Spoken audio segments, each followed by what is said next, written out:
Hi. Whether you're a new player to the series or you're a long-time player, you've probably realized one thing. Warhammer 3 and the whole series as a whole has quite a lot of DLC, and that DLC can really add up in price if you want to buy them all. So, let's break down which ones you need to get and what my reviews are of these various DLCs. Now let's start off with the basics. I'm often asked, which DLC do you need to get? And the answer is absolutely none of them. If you've played Warhammer 3, then just get Warhammer 1 and Warhammer 2. Or even if you own Warhammer 1 and Warhammer 2, congratulations, you can now play on Immortal Empires. So, buy whichever game you start off with and see if you like the game. If you know, I like Warhammer Total War, then get Warhammer 1 and Warhammer 2, and you can try out most factions. You can experience them, and then, only then, you know this is a faction that I enjoy and I want to keep playing it, then you should consider getting DLC. Because remember, these are add-ons. Some of them are technically standalone factions, but most of these are add-ons to existing factions. And if you're buying an add-on to a faction but you're only going to play once and then never play again, you are wasting your time for no reason. At the end of the day, the series can add up to what, £100+ at this point? There's no point to buying everything if you don't have to. As a final note, this game regularly goes on sale. Save yourself some money. Buy it when it goes on sale. You don't need to buy it in between. There's a lot of factions you can play for free, and you should wait out for a sale. It's worth it. But let's start off with the review. Remember, all of these are my opinion in terms of like the value and how fun the campaign is. You might not necessarily agree, and that's good with you. If you really, really enjoy the Beastman, then Call to the Beastman is going to make a lot more sense for you than it is for me. But it is what it is. We're all here. This is just my opinion. Now, I'm going to start off Chaos Warriors with a controversial opinion. This is very much somewhere between B and C, and I'm probably going to put it at a C. The reality is, if you want to have a good Chaos campaign, you want to get Champions of Chaos. What you're buying, Chaos Warriors now, is a few regiments of renown, and you're really buying it for Archeon. Technically, you also get Sigvald and you also get Kolek, but they're not really the headliner. Archeon is the headliner, and if you want to play an undivided faction, you can really play Be'lakor, which comes free with Warhammer 3. So, if you want to pay that chunk of money to get free lords, go for it. But remember, you're only likely to play one of those lords, except for maybe one time memeing with Kolek. Kolek is very fun once to make him as big as you can. You're not likely to play him more than once. So just keep that in mind. And that's my first opinion. Same with Call of the Beastman. This is a very optional DLC. There is nothing you get in Call of the Beastman that you're not going to get in another DLC, except for a few legendary lords which technically offer you different campaigns. If you really enjoy the Beastman and you really enjoy Chaos Warriors, go for it. Get these DLCs. But if you just want to try out the faction and you're unsure yet, this is not the way to do it. Now, here comes my really controversial take. Grim the Grave is somewhere between a B and a C, and I think I'm going to put it on a B. For the Empire, the Luminarch of Hysh used to be a terrible unit, but now it has its place. If you're dealing with like a demonic faction with like a big, so your Scarbrands, your Kugafs and all that, they're really good now that they have lock-on, but things like Pistoliers and Flagellants are really underwhelming. Now, what you're really getting out of this DLC is technically two units. You're getting the Luminarch, as I mentioned, and you're getting Warrior Priests, Heroes, and Lords. Now, whether buying a whole DLC to get two units is really up to you is the question, because Volkmar's campaign is not very fun. Like, compared to Karl Franz and Gelt, which are free technically if you buy Warhammer 1, you're not going to enjoy Volkmar as much. And his performance on the battlefield is fun, but really nothing spectacular. So, as for the Grave part of this DLC, it's your only DLC as Vampire Counts, and it's the reason it's in B. You're really buying this. If you're a Vampire Counts player, they offer quite a lot of units which are very useful to use. Now, are you going to play his actual campaign more than once? No. Playing World War Z is fun once, but the issue is because zombies are so weak, you're not really likely to play him more than once because you have to manually fight every fight. But because of the Vampire Counts and technically Warrior Priests, I'm going to put it up to a B. But that might be a controversial take. It's a really optional DLC if you're just playing Empire. This is an easy C. This is one of the easiest Cs in my life. There are two DLCs for dwarfs, and this is definitely not the one you want to get. If you're playing as goblins, now I'm warning you now, greenskins is not my priority, but even in greenskins, you're playing one of the lords that tries to get Carrack 8 peaks, and you're not going to have a great time doing it, I'm going to be honest with you. Can it work? Yes. Can Belegar work? Yes. But none of the units you're going to get out of Belegar are worth anything. You start with a very powerful legendary lord who can get more powerful, especially if you confederate him, and you have some very powerful legendary heroes. But that's really about it. His campaign is not fun, and I don't think Skarsnik is particularly expert. Now, I'm warning you now, my blindside in Greenskin and Dark Elf is probably going to show in this review, but still, I would say this is absolutely a skippable DLC unless you really like one of these two factions and you want to be completionist about it.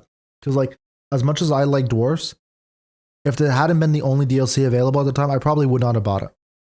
Realm of the Wood Elves suffers from a bit of the same issue as Call of the Beastmen. Now, I'm going to rank these in terms of, like, how I think they rank up in that particular category. So, Realm of the Wood Elves is higher than Call of the Beastmen, and honestly, there's a use for this one, technically. No, we're going to rank it like this. Realm of the Wood Elves offers you Orion, who is incredibly busted to the point of being overpowered. So, if you really enjoy a stomp once, it's fun, but I wouldn't say it's a very replayable campaign. And it offers you Durfu. Now, Durfu is funny because you can build a really powerful treeman stack, because treemen look very imposing, but they're not actually that good. But under Durfu, they can be very fun. The issue with Wood Elves, and this is an issue that's going to affect even with the Wood Elf TLC that I do recommend, is they are a very one-time kind of campaign. You're not likely to play them a lot unless you really, really like them. So I'm going to recommend a DLC later that offers you something extra. And this is not it. Norska falls under that same issue. Now, I'm going to put Norska in B, which is unlike the other two, because they've been recently reworked, and they're actually supposed to be kind of fun right now. So Norska actually offers you some value in terms of the other two campaigns compared to the guy we're going to mention later. It's supposed to be better. It used to be, I would have put it down, Norska used to be like down here, but now they're in B. Is it a necessary DLC? No, but if you buy this instead of buying Sail, you're probably still going to have a good time. Make of that what you will. We're going to start with our first S-tier faction. This was one of the best DLCs of Warhammer 2, and at the start of Warhammer 3, they were maybe a little bit slow. They were maybe a little bit outdated, but they've been updated, and I'm happy to report that they are a lot of fun, whether it be just power level or the fact that they were unique. Like, they are a very unique faction in the span of things. You're running free armies. You're running a lot of things. Rise of the Tomb Kings is definitely very fun. So I'd recommend it. You're running a very good faction. You play Cetra, play Archeon, play Kalita. Maybe avoid a Katep unless you really want a challenge run, because it's a bit of a slog. And you'll have a great time. They all do relatively unique things. They all have their own little niche, and you're going to have a good time. It's very memeable, and they are likely to get a big update in the future with a DLC coming out next year, known as Nagash. Once again, I'm keeping this simple for the new players, but you're likely to, if you enjoy Rise of the Tomb Kings, you're definitely going to have some more content coming for you. So that's good on that basis.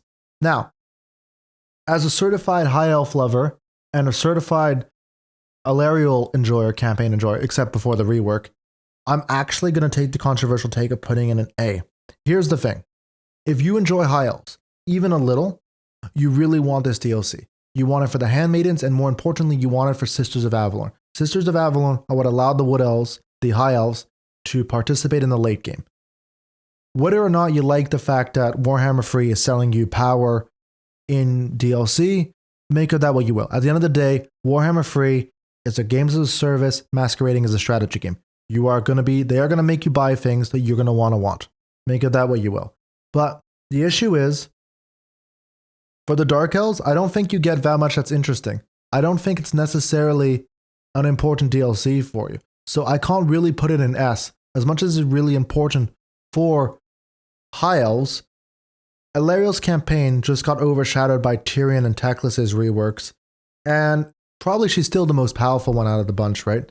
But she's maybe not the most mechanically interesting anymore. So unless you're doing a campaign where you're trying to actually be competitive, maybe don't necessarily do it.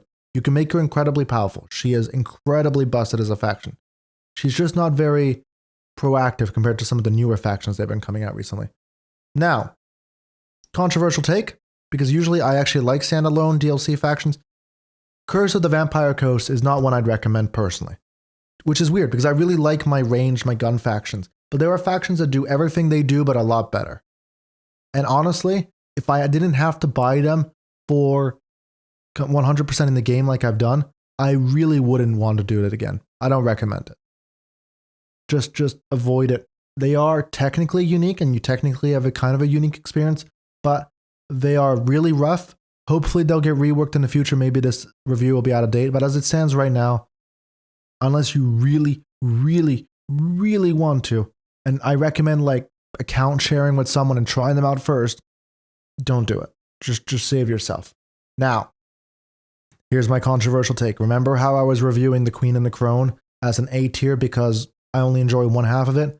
I take all of that back. Prophet and the Warlock is an S tier DLC, and it's only for one reason. Ladies and gentlemen, we are talking about Ikit Claw. If you're not familiar, it is a Skaven lord. It is one of the best lords in the game, and you're going to have an incredible time. We're talking machine guns, we're talking nukes, we're talking sniper rifles. It is incredible. Now, everything to do with the Prophet is underwhelming, but we forget about that. We don't mention it. Literally, the Prophet DLC will actually break the whole game because what it does is it creates a mass war between all Skavens and all Lizardmen across the map, and the AI really doesn't handle that very well. So you're not buying it for Lizardmen. You are buying it for Ikit Claw. And this is my biased, completely biased recommendation. If you even 1% like Skaven, get yourself this DLC. You really won't regret it. It is a meme, but it is so worth it. It's one of those memes that's correct. Here's the issue. This DLC is entirely useless. Now, not entirely. Proxigors, so let's focus on the hunters and the beasts. We're focusing on the hunters and beasts here. The beast side of things, you get Proxigors. You get Nakai, which used to be a completely broken campaign. You literally couldn't hire Proxigors in a Nakai campaign. It didn't really work. They fixed that, I believe, and you get some fun units. Proxigors are fun and add a nice little spin to things because they are your magic damage for dealing with sacred Proxigors. Deal with your demons, which is important in Warhammer 3. But the reason I'm putting this as a B, even though I literally will never use the Lord and I will never use most of the units. A War Wagon is an entirely useless unit, and a lot of the archers get completely overshadowed by the guns that come later, is archers offer such an important part to Empire that I sincerely just can't bring myself to not recommend it. Like, they are your early game missile unit on tier 1, you can hire them anywhere, and they really make such a big quality of life difference to an Empire campaign. But unfortunately, even if you halfway like Empire, it's one of those things where you kind of have to. Technically, Wolfhard himself is not a very fun lord, but all of the legendary heroes you get with him, if you confederate him, are actually kind of useful. So you got that going for you too. But War Wagons are one of the worst units in Empire. We'll have a tier list about that later. And a lot of the other units are very forgettable. Honestly, I'm struggling to think about it. Huntsmen, they have their place, but like anti-large is not something the Empire suffers with, so you don't really need them. Now, controversial take. I know Eshin is good. I've never actually played Eshin. Eshin is the one Skaven lord that I have never really tried. Now, what's important for Eshin is that you get your assassin heroes. Now, if you've never played Skaven, you don't know what a Skaven is. Skaven take a lot of casualties. Even if it's a victory, you're probably taking a lot of casualties. So, taking a hero that gives you replenishment and lets you build it up faster is very good. It is a very specific playstyle. You're running a lot of skirmish units. Now, the issue with skirmish in this game is that skirmish mode is not necessarily the most reliable thing. Technically, it should work that your units will run away automatically. Most of the time, the AI will bug out about it and you're going to have to micromanage everything yourself. So it's a bit mixed. Now, the blade side of things, once again, my weakness with Dark Elves is showing again. I'm not entirely sure if they're good or not. I know that Malice Darkblade used to be one of those like MVP, one unit kills the army kind of lords. He's been nerfed a bit. I still think he's quite powerful, right? But he's less powerful than he used to be. I'm not entirely sure what they offer you. The reality with Dark Elves, and this is a warning, is like you likely get Dark Elves, a lot of Dark Elf stuff, as a consequence of buying other factions. So, because I never consciously bought Dark Elf DLC, I'm not an expert as what DLC, Dark Elf DLC gives you. It's similar with Lizardmen. Lizardmen, a lot of Lizardmen DLC, you get a consequence of getting other DLC. So for example, if you get Hunter and the Beast, you get the Beast without really meaning to. Prophet and the Warlock, you get Prophet when you didn't mean to, etc., etc. So I'm not sure what the Blade gives you in Shadow of the Blade. Make of that what you will. Once again, greenskins and Dark Elves are just factions that don't mesh with me very well. So I'm not an expert in those two. I played them, I beat them on very hard, and I kind of never touched them again. Now, here's the thing. As someone who likes High Elves, I actually do not recommend the Warden and the Paunch for the High Elves. The only real big thing you're getting out of the Warden and the Paunch is Silver and Guard, in terms of like a unit that you really need that really changes things up. They are your late game line holders, but the reality is, Silver and Guard are the very optional part of the Silver and Guard Sisters of Avalorn combo. If you run enough Sisters of Avalorn, nothing's going to touch your line. You don't actually need a frontline holder. Now, the reason I'm putting this up in A is for the Warden and the Paunch. I'm not a greenskin lover, but even I can admit that it's a pretty fun campaign. You're going to start very far away from your allies, so you're not going to be able to mass confederate like a lot of the other greenskins can do. But what you can do is you can run some very powerful cooking recipes. He's a very powerful lord in himself because you can chariot through units. It's generally a very good time. And their golems are pretty fun. The issue is Alfarion, on the other hand, is not a very good campaign because his mechanics encourage you to manually fight completely winnable fights just simply because you need to capture the lord. It's not a very good play pattern. It's not a campaign you can, it's really not a campaign you can play in multiplayer, for example. And it's a campaign you're not really going to enjoy in single player. Now, High Elves have been reworked, and I don't think they've touched him up that much. So mechanically even, he's not even the most exciting High Elf anymore. So once again, if you're buying this for High Elves, I would put this down as a B to maybe even, okay, C's a bit low, but put him down as a B. But if you're buying this for greenskins, definitely this is an A DLC, and you should get yourself the Warden and the Paunch. Now, here's a controversial take from me, because technically, I don't actually enjoy the Twisted and the Twilight. I don't like Fraught. Fraught is not a campaign that vibes with me. I don't like Monster Mash. Now, if you enjoy monsters, if you want to play Skaven monsters, if you want to play with the blender that is, what's his name? The legendary hero, you're going to have a great time. Gorich, there we go. If you enjoy Gorich, you want to really like play I think he was once a human, right? So yeah, Gorich, the human Beyblade, who's now a rat, you're going to have a great time. It is enjoyable. It is fun. It is very unique because every campaign will be a bit different because of the way his mechanics work and the randomness involved. And they are useful things for other factions. Now, the other thing, the reason why this is not just Fraught, is that the Sisters of Twilight, so the Twilight aspect of this DLC, is the best way to play Wood Elves. Because as I mentioned before, Wood Elves, you're only really likely, most of you listening, are likely to play them once. And then you're never going to play it again. So getting a DLC that gives you something else for another faction is definitely much better value than just straight up buying the Realms of the Wood Elves. Now, if you end up liking Realms of Wood Elves and you really want to do that later, then get it later. But it's better to get a DLC where at least you get something else so that if you never play Wood Elves again, you still get something. And both factions are fun. I actually really enjoy Sisters of Twilight. You can really run this flying air force where you just shoot everyone from your basically Gatling gun hawks. And you have a good time. But it's just very replayable, not very replayable, because you basically, as Wood Elves, you run a single settlement or 2 or 5 across the map, and you don't really expand. You're not setting up an empire, and people mostly just come to you. So it makes it a very passive end-turn simulator kind of campaign. Now, this is a classic recommendation, Silence and the Fury. Now, the thing with the Silence part of the DLC is that Oxyotl is one of the only lizardmen who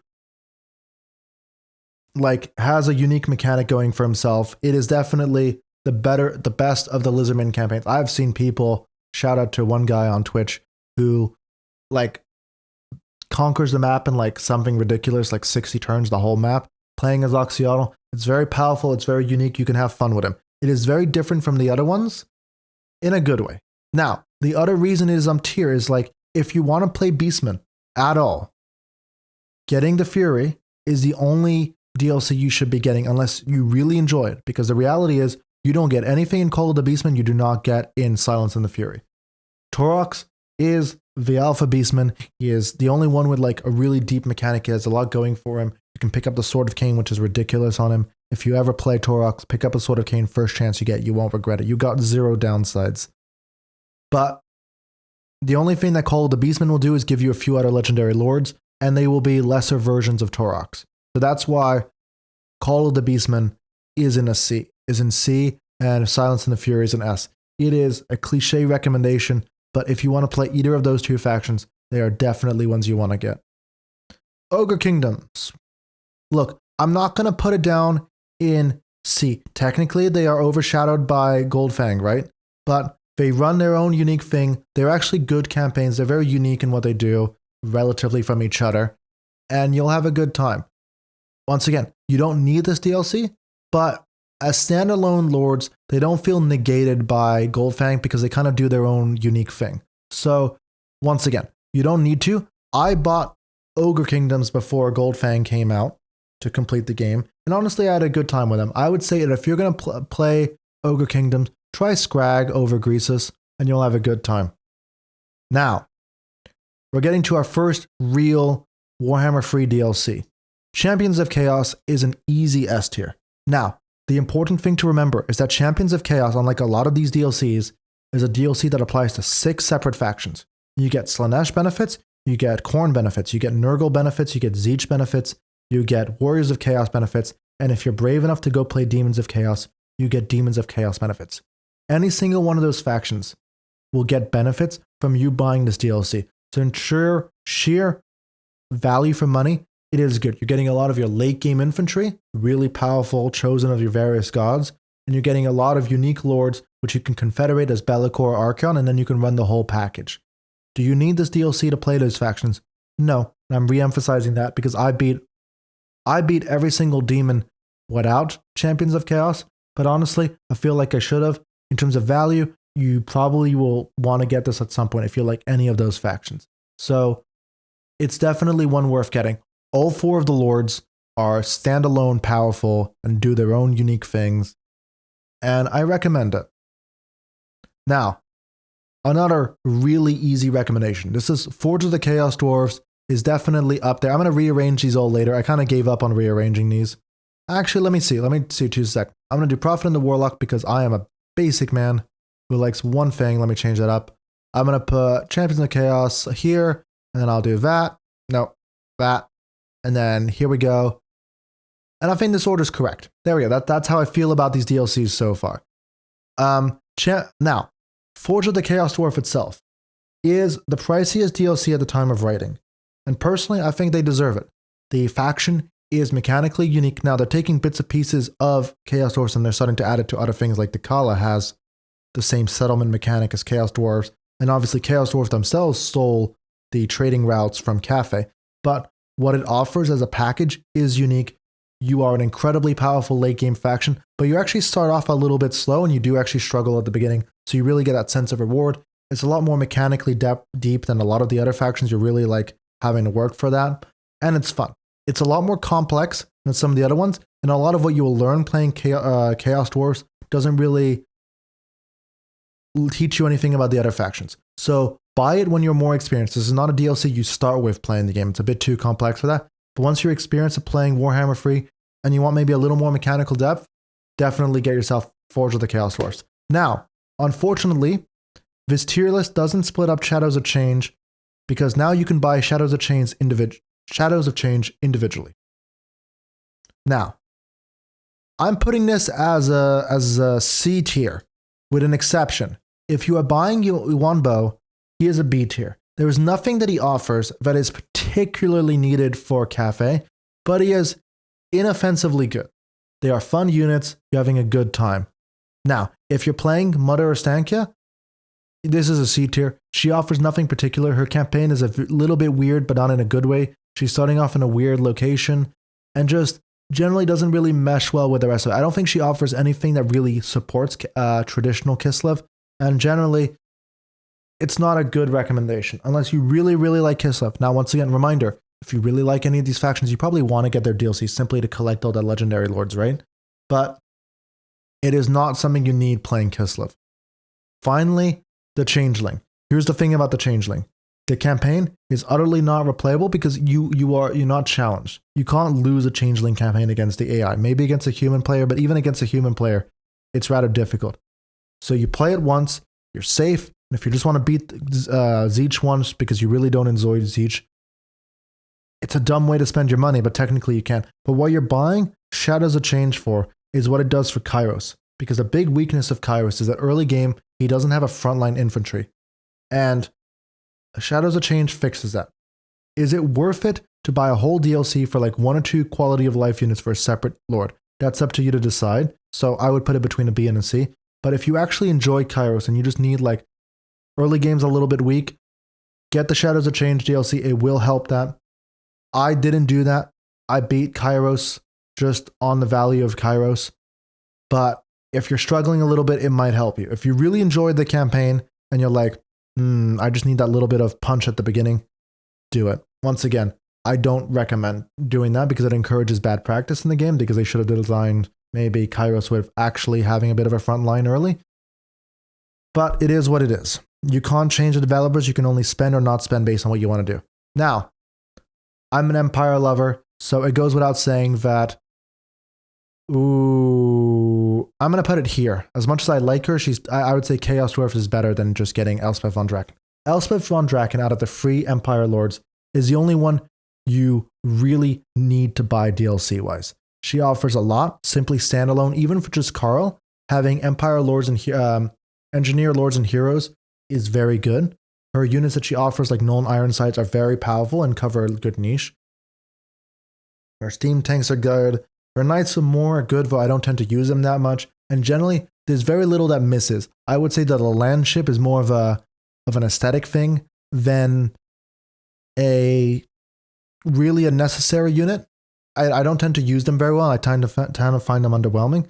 But her campaign is very solid. You start right next to Karl, which you'll be able to confederate, or you can confederate her as Karl. So it's a win-win in both cases. And all in all, you'll have a very good time. She's very, very overpowered, but not as a faction. Her individual armies are very, very powerful. But as a faction, I would say she's actually weaker than Karl. So you technically don't have that power creep that you would expect from a DLC. Now, a little warning. I've never played Tamacon, but everybody who I know who loves Nurgle and has played Tamacon loves him. So technically, I can't say for myself 100%, but like what you can do as Tamacon that Nurgle can't do is A, you have a focus on your human units, which is generally good. You don't want to be playing with demons that much because demons have issues in this game. Secondly, you have a lot of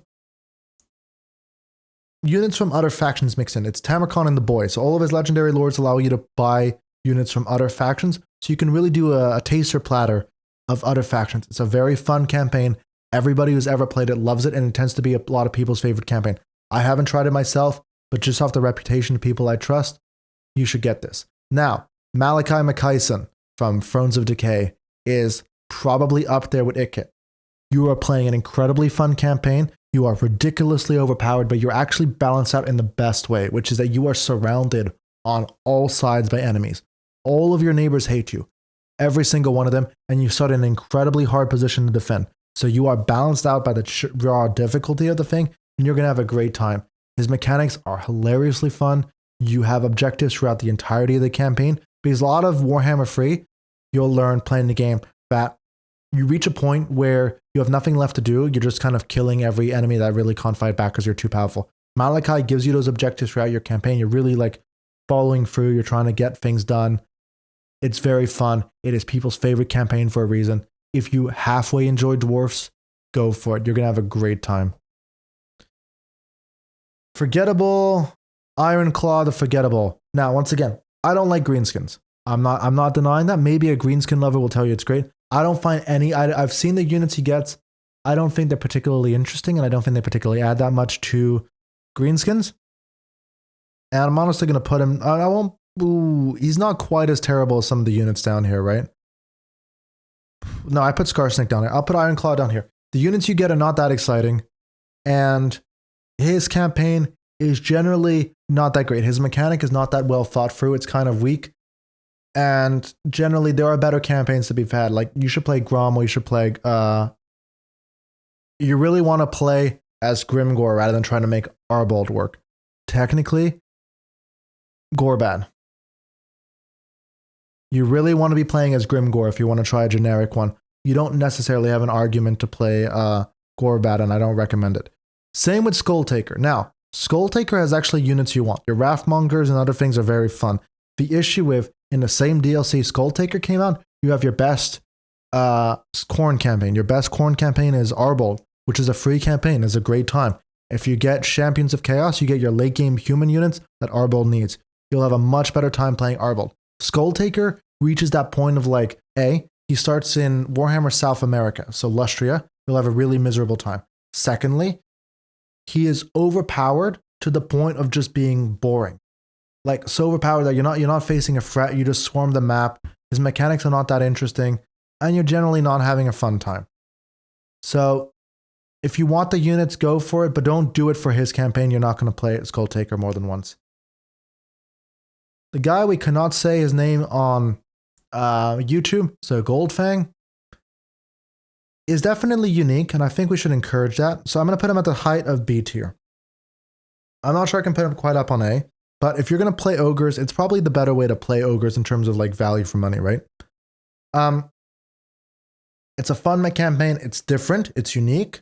And you'll have a good time playing it. It's very fun. If you really enjoy the ogre playstyle and you think you've got an idea of what it is, he's fun. It's definitely unique, and I think we should encourage that in the game because having more unique factions is good. Now, let's talk about Tides of Torment, and then we will talk about Blood for the Blood God, just as a side note, because it is important to talk about. Tides of Torment comes with free lords. If you're playing High Elves, and it hurts me to say this, you really don't need Acelin. Acelin doesn't offer you anything if you're playing one of the other factions. None of his units really matter significantly. And Acelin themselves is a very mixed bag campaign from someone who actually really, really likes High Elves. So make of that what you will. Sale is probably the best way to play Norsca if you're just going to buy one DLC off the bat. Now, you probably want to wait for the DLC to start getting on sale before you do it. There's a pun there. I didn't intend it, but I'm going to roll with it. And finally, you have Dekala. Now, Dekala is probably one you might want to get if you're playing Slaanesh just simply because of how limited Slaanesh roster is, but is also very optional. You're really getting it because of it's a new diverse starting location, because unfortunately the Mask, which is their free legendary lord, starts in Lustria, which we've already mentioned is not a good start. And the issue with Nakari is that your Nakari campaign, you're going to be fighting pretty much Slaanesh the whole time. Like, you're going to be fighting High Elves the whole time. So it's not necessarily the most fun you're ever going to have. So buy the Kala if you enjoyed the Slaanesh playstyle of go fast, slank, go hard, but don't necessarily do it. You're not really missing out on anything if you're only going to try Slaanesh once or twice. I don't think you're really missing out on an exciting experience. Now let's finally talk, as I hinted before, about Blood for the Blood God. It is the worst DLC you're going to get, but unfortunately, you might have to get it.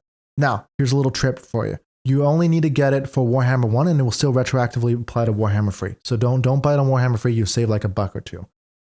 The issue is that the game was built around it, and then they took it out. So a lot of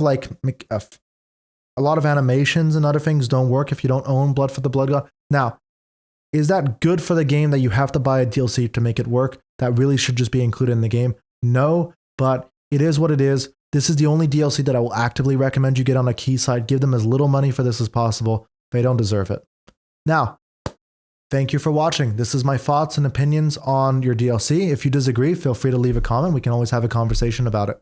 Thanks for listening. Please like and subscribe for much more Warhammer content.